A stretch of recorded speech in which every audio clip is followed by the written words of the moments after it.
Bonjour, c'est encore moi, Jérôme Agneme, consultant réglementaire en immigration canadienne. Aujourd'hui, je viens vous parler d'un sujet super important et je sais que ça va intéresser beaucoup d'entre vous. En fait, je sais que c'est pas tout le monde qui a des parents qui peuvent les soutenir ou bien des sponsors qui peuvent les soutenir à hauteur de plusieurs dizaines de milliers de dollars canadiens pour venir comme étudiants étrangers. Et je sais que c'est pas non plus tout le monde aussi qui peut venir au Canada comme réfugié, ou ce n'est pas non plus tout le monde qui peut venir au Canada euh, dans le cadre du regroupement familial. Alors, mais il y a une activité que tout le monde fait qui peut les aider à venir au Canada, et c'est cela, c'est le travail. Tout le monde dans son pays d'origine a un travail, et alors tout le monde peut venir au Canada comme travailleur. Quand je parle de tout le monde, c'est un peu général, mais je vais vous montrer comment faire exactement pour venir au Canada comme travailleur. Et déjà, je sais que c'est pas facile pour vous parce que vous êtes exposé à tellement des informations sur le marché du travail au Canada, sur les emplois. Vous voyez des offres d'emploi à gauche, à droite, et vous êtes comme juste submergé, surtout par les vidéos sur YouTube et sur tous les différents réseaux sociaux. C'est pourquoi j'ai pris ça en main aujourd'hui, d'aller droit au but avec vous et de vous montrer comment vous pouvez faire pour venir au Canada comme travailleur. Donc, comment vous pouvez faire pour venir au Canada comme travailleur, donc pour immigrer au Canada comme travailleur. Donc, c'est immigrer au Canada comme travailleur. C'est ça. Donc, comment vous pouvez faire pour immigrer au Canada comme travailleur? Vous avez deux options déjà. La première des options, c'est que vous pouvez venir avec une offre d'emploi. Donc, venir avec offre d'emploi.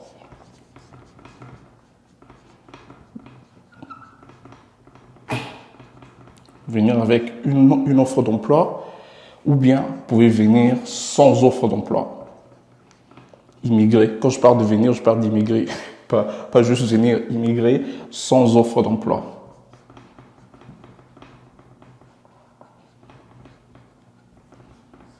Sans offre d'emploi. Donc, très bien, c'est-à-dire que vous avez une offre d'emploi et puis la croix, ça veut dire que vous immigrez sans offre d'emploi. Donc, on va parler du premier point, comment immigrer avec offre d'emploi. Déjà, avant de parler d'immigrer, de venir au Canada comme un travailleur avec une offre d'emploi, il faut prendre le contexte général du Canada. Le Canada est constitué de 8 provinces et de 3 territoires. Donc, tu as 8 provinces au Canada, 8 provinces, et tu as 3 territoires. OK? Dans ces 8 provinces-là, tu as une seule province francophone, une province francophone, et tu as une province bilingue. Donc, la province francophone, c'est la province du Canada, et du Québec, et la province bilingue, c'est la province du Nouveau-Brunswick. Qu'est-ce que j'appelle francophone, bilingue? Qu'est-ce qui se passe? En fait, le Canada a 2 langues officielles. La première langue officielle, les 2 langues officielles, c'est le français et l'anglais. Le français et l'anglais. Mais dans les 2 langues officielles, qu'est-ce qu'on remarque? On remarque que dans le Canada, il y a seulement une province qui est majoritairement francophone. C'est la province du Québec.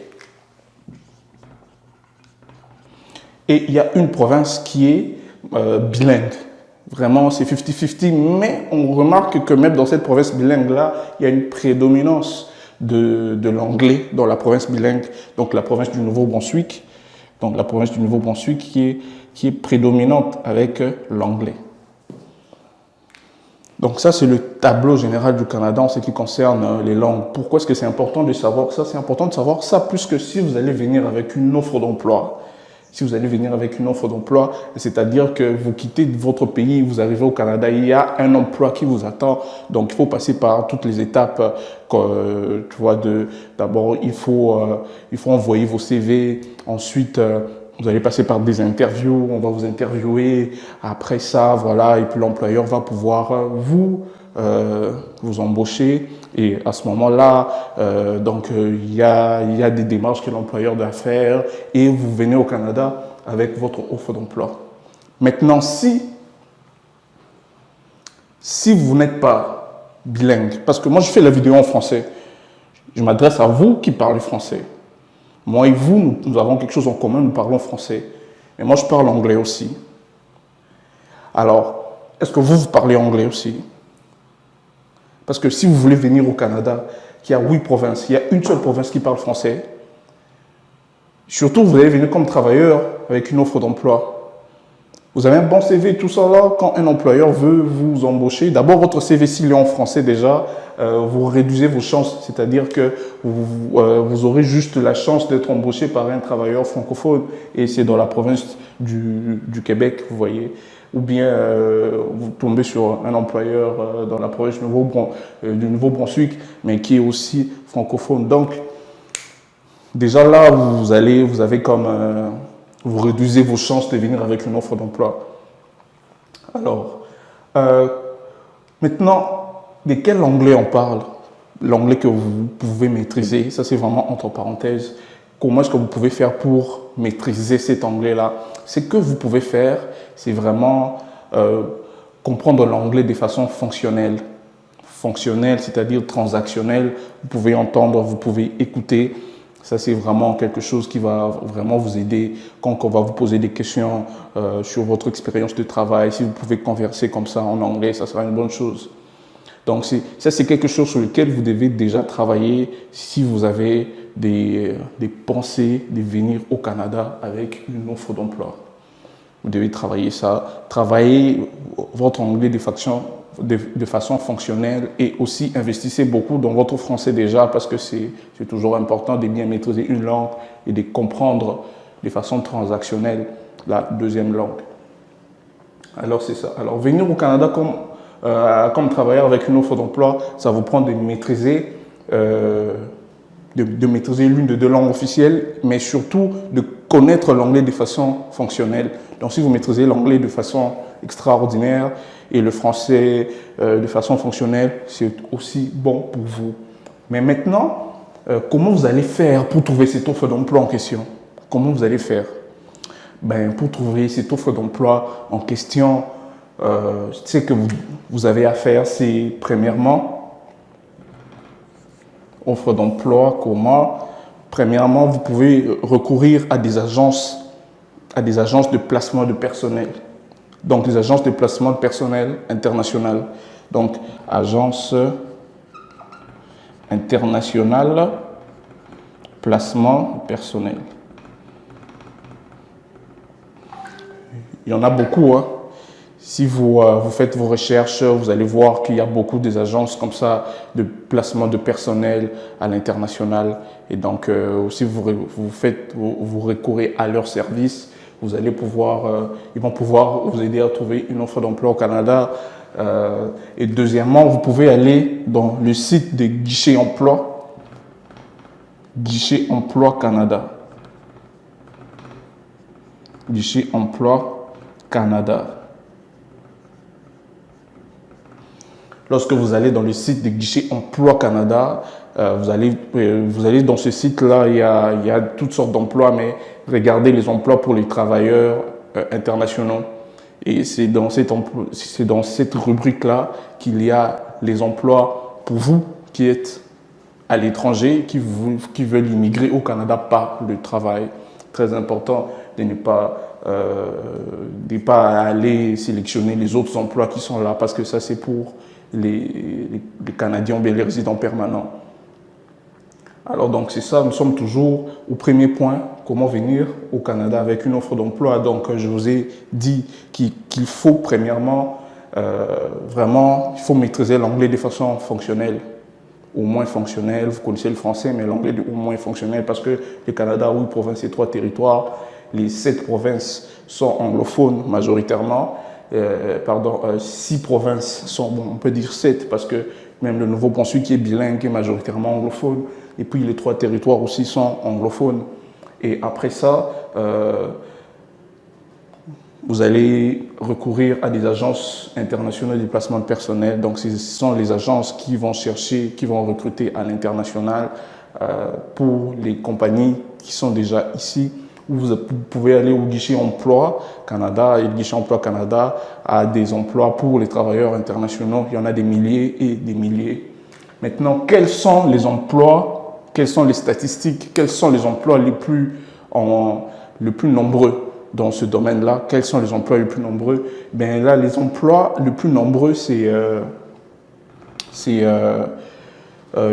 y en a vraiment beaucoup, mais j'ai listé à peu près 5 pour vous. Donc, il y a premièrement les infirmiers, donc les travailleurs de la santé. Tu as les infirmiers, tu as les architectes infonuagiques, ceux qui travaillent avec le nuage et tout. Mais tu as aussi quand je parle des infirmiers, je parle du personnel de la santé en général, puisque tu ne peux pas quitter ton pays et venir au Canada travailler comme infirmier directement. Donc, il y a le personnel de la santé. Tu vas peut-être avoir une offre d'emploi en tant que aide-soignant ou aide-soignante. Donc, tu as ça. Tu as les soudeurs, ceux qui travaillent avec la soudure. Tu as les conducteurs des gros chars là. Et alors, tu as les travailleurs de la santé. Travailleurs de la santé, donc infirmières. Deuxièmement, tu as les soudeurs. Les soudeurs. Troisièmement, tu as les architectes infonuagiques. Quatrièmement, tu as donc les architectes infonuagiques, c'est ceux qui travaillent avec le cloud et tout.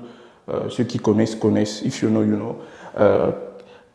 Quatrièmement, tu as les conducteurs des grosses remorques là. Donc les truck drivers.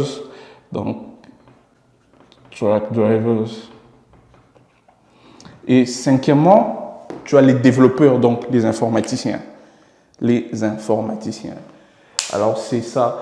Ce sont des choses, ce sont des catégories d'emploi qui peuvent vous permettre, informaticien. Donc ça, ce sont les catégories d'emploi qui peuvent vous permettre de pouvoir immigrer au Canada comme travailleur. Et vous avez plus de chances en fait, mais admettons que vous êtes médecin, admettons que vous êtes chanteur, pasteur ou enseignant. Donc il y a aussi des moyens, des façons pour vous de faire pour pouvoir venir au Canada. Donc si vous êtes dans l'un de ces emplois-là, où vous avez envie de savoir qu'est-ce que vous pouvez faire, n'hésitez pas à me contacter en bookant un rendez-vous. On va discuter de votre projet. Mais ces emplois-là, c'est vraiment des emplois qui sont vraiment comme hautement recherchés et la liste n'est pas exhaustive. Donc il y a d'autres choses qui peuvent s'ajouter par rapport à ça. Donc ça, c'était pour immigrer au Canada avec offre d'emploi. Est-ce que c'est difficile d'avoir une offre d'emploi? Non, c'est pas difficile. C'est pas difficile. Il faut faire les choses comme il faut. Alors, le deuxième point, ça sera comment immigrer comme travailleur au Canada sans offre d'emploi. Donc, deuxième point, c'est comment immigrer sans offre d'emploi. Comment immigrer sans offre d'emploi? Donc, je vais juste faire de la propreté ici, comme ça.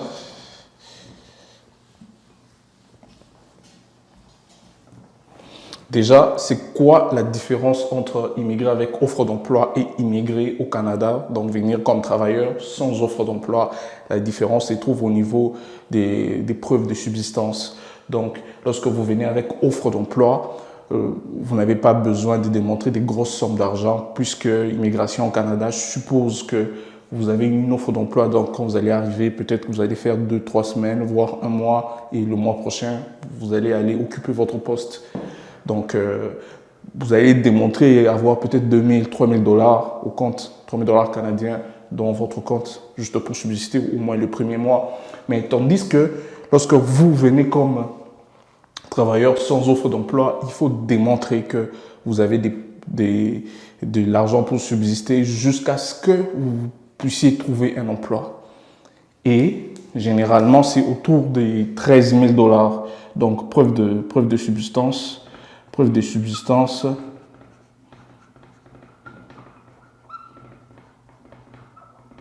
Preuve de subsistance, 13 000 $. Au moins 13 000 $. En ce moment, si j'ai bonne mémoire, c'est autour de 13 500, autour de 13 500 $ canadiens. Et ça, c'est si vous êtes seul. Si vous venez en famille, alors à ce moment-là, il faut ajouter à peu près 4 000 $ par membre de famille. 4 000 $ canadiens par membre de famille. Donc ça, c'est immigré sans offre d'emploi.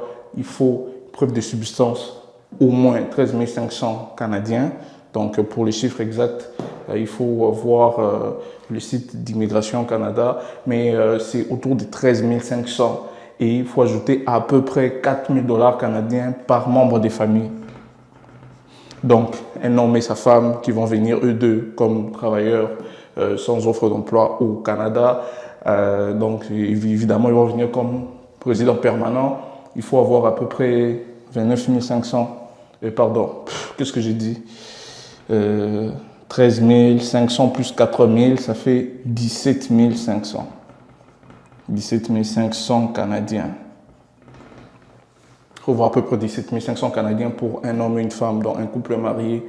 Même si ta femme ne vient pas avec toi, quand tu vas venir seul et elle va venir après, il faut que tu démontres que tu as au moins à peu près 17 500. Au moins 17 500. Et si vous avez un enfant, tu ajoutes 4 000. Deux enfants, 4 000. Donc 4 000 par enfant, 4 000 par personne additionnelle. Les chiffres que je vous donne là, ce n'est pas les chiffres exacts. C'est approximatif, mais c'est vraiment, donc je vais vous mettre ça dans le commentaire. Je vais mettre ça dans le commentaire. Donc la preuve de subsistance, c'est à peu près 13 500 plus. Donc les 4 000 ici, c'est comme 3 785. À peu près 3 785 par membre additionnel, mais on a arrondi ça à 4 000. Donc ça, c'est ce qu'il vous faut. Alors c'est ça l'avantage de venir avec une offre d'emploi, puisqu'avec une offre d'emploi, tu n'as pas besoin de tout ça. C'est juste ça. Sans offre d'emploi, tu as besoin de tout ça. D'abord, preuve de substance. Ensuite il te faut comme sans offre d'emploi, tu as le preuve de substance. Ensuite, il te faut passer un test de langue officielle. Donc les tests de langue officielle, c'est soit le test de français, soit le test d'anglais. Donc il y a une preuve de substance. Ensuite, test de langue officielle. Soit pour les Français, le TEF Canada. Et pour l'anglais, tu peux faire le TOEFL. Test of English as a Foreign Language. Donc c'est ça. Et donc tu as l'épreuve de substance, tu as les tests. Ensuite, il te faut faire faire une évaluation des diplômes étrangers. Donc tu as l'épreuve de substance, tu as un test de langue officielle. Ensuite, tu as une évaluation de ton diplôme étranger. Alors ces trois éléments-là vont te permettre d'immigrer au Canada sans offre d'emploi. Effectivement, il va te falloir choisir un programme dans lequel tu vas immigrer. Donc il y a plusieurs programmes comme ça. Tu peux aller directement sur le système fédéral d'entrée express, mais c'est toujours mieux de passer par une province parce que les provinces certains programmes sont moins compétitifs par rapport à l'entrée express fédérale directement. Donc, pour quelques programmes provinciaux, pour venir au Canada sans offre d'emploi, eh bien, vous avez le programme des candidats immigrants de la Saskatchewan, par exemple. Le programme des candidats immigrants de la Saskatchewan. Vous avez le programme régulier des travailleurs qualifiés du Québec. Vous avez le programme des priorités du marché du travail de la Nouvelle-Écosse. Ensuite, vous avez le programme ontarien des candidats à l'immigration. Donc, ça, c'est juste quelques programmes comme ça que j'ai cités pour vous. Donc, vous pouvez les écrire et aller rechercher ça sur Internet. Donc, vous allez voir ça. Alors, est-ce que c'est mieux offre d'emploi, est-ce que c'est mieux sans offre d'emploi? Tout dépend de votre situation actuelle et de votre projet de vie. Je veux dire que si vous êtes jeune, vous avez entre 20 et... bon, en fait, la jeunesse, c'est à 77 ans. Mais si vous avez entre 20 et 45 ans, vous savez clairement que dans votre vie et dans votre pays, que c'est très difficile d'ici 50, 10 ans de réunir 30 000 dollars canadiens par vous-même. 30 000 Canadiens par vous-même pour pouvoir immigrer sans offre d'emploi. Parce que certainement vous avez une famille, vous avez une femme et des enfants. Vous avez le temps d'apprendre un nouveau métier. Vous apprenez un nouveau métier, que ce soit informaticien, que ce soit soudeur, que ce soit un métier de la santé. Ensuite, vous pratiquez pendant 2-3 ans. Vous maîtrisez aussi l'anglais un peu et beaucoup de français. Vous allez venir au Canada. Vous allez immigrer au Canada facilement, c'est facile. Donc tout se prépare. Mais si vous avez votre argent et vous avez une certaine expérience professionnelle, vous avez réuni facilement vos preuves de substance. Vous êtes prêt pour faire les tests de langue. Vous faites une évaluation de vos diplômes étrangers. Vous allez venir au Canada sans offre d'emploi, facilement. Donc, moi, je vais m'arrêter ici pour aujourd'hui. Et si vous avez des questions, n'hésitez pas à poser-les en commentaire. Et sinon, si vous avez votre projet de venir au Canada actuellement, vous avez besoin de discuter avec un professionnel en immigration, booker votre consultation. Le lien est sur la vidéo. Nous allons discuter de votre projet de pouvoir venir au Canada. Mais vraiment, si vous avez juste des questions, posez-les-moi en commentaire. Je vais répondre à ça. Ok, mon souci, c'est vraiment de mieux vous outiller pour réaliser votre rêve, de vous offrir vous-même des belles perspectives d'avenir en immigrant au Canada ou de préparer l'avenir de vos enfants et effectivement par ricochet en immigrant aussi au Canada. N'hésitez pas, s'il y a des questions, posez-les en commentaire, partagez cette vidéo à tout votre entourage. Je vous remercie beaucoup, je vous donne rendez-vous la semaine prochaine pour une nouvelle vidéo. Bye bye.